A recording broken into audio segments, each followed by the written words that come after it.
Well, greetings and salutations to everybody out there in YouTube land. I'm your host once again, Dan Thornton, and I want to just say this. I know I just got off the air a little bit ago, but I'm sure as some of you are already aware, there is video coming out there. I know you can check it on ESPN and probably other sources as well, where all of a sudden it looks like we might just have something here.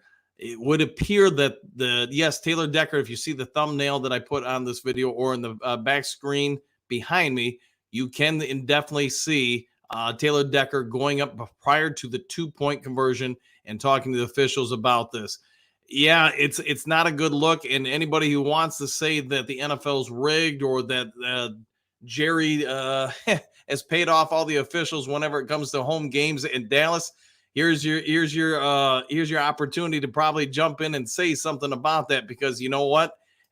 This is damning evidence for the NFL, for this game, for the officials in question. And I'm going to guess, probably like everybody out there watching this is aware, is it going to change the end result of anything? No, it's not. We all know that when the game's over, no league is going to come out and alter anything. But as you can see in the thumbnail, or again, if you're watching, I try to do the best I can to put it, right behind me. This is Taylor Decker. And I believe the other gentleman right behind is Dan Skipper. This is the lead official.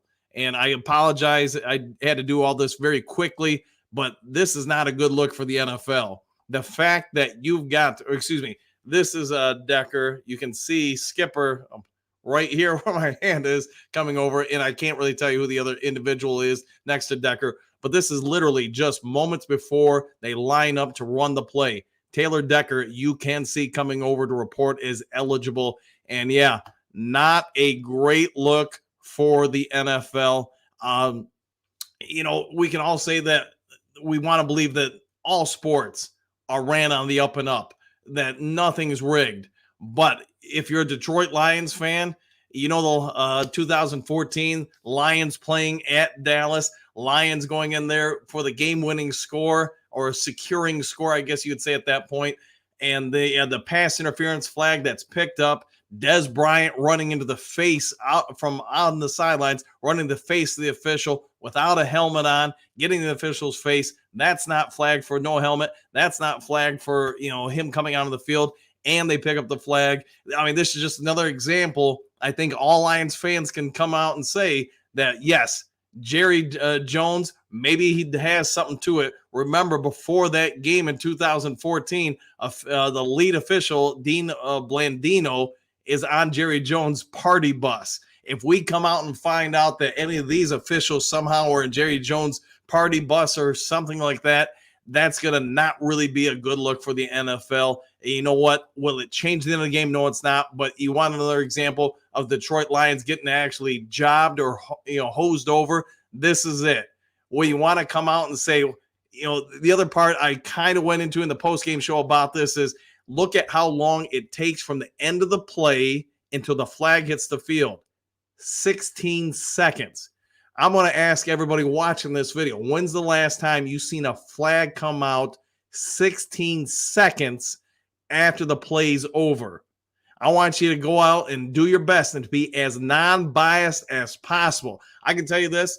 I'm saying that is absolute BS. And I won't use certain language on this show because I get some people have kids watching it. But I'm going to tell you all this.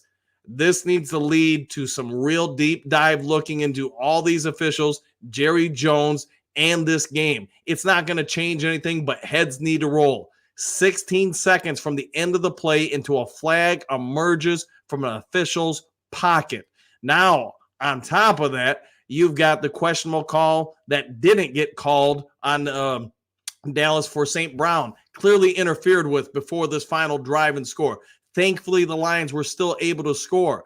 Now, on top of that, you got Taylor Decker, again, right here, checking in with the lead official moments before the final snap of the ball on the first attempted 2-point conversion. Not a good look by any stretch of the imagination. I can say this. You watch something happen enough times, it's not a mistake. You could say 2014 was a mistake with the officials, got caught up in the heat of the moment. But when it constantly happens to the same team every time they go into the same field, That's a repeatable offense. That's not a tendency. I mean, that's a tendency, not an asterisk. I'm going to say this. The Lions need to really protest this. And I get it's not going to change anything, but some heads need to roll. The NFL needs to be held accountable for this. I get it's late. It's after midnight. We're all pretty less than happy with the result, but I want to make sure I got this out to you guys as quick as I could. Yeah, I'm going to try to talk about it in the in the morning on the talk show at 7 o'clock. It is a little bit late here, but I'm going to say this. This is a damning statement and damning evidence. In the day and age where everything tries to get explained away, it'll be really interesting to see what the NFL comes out and says about this. Again, you've got the guy who's reportedly not eligible to catch the pass here shown in the video per ESPN, actually reporting to the lead official. So we'll see what happens. Terrence, I do want to put you out here too.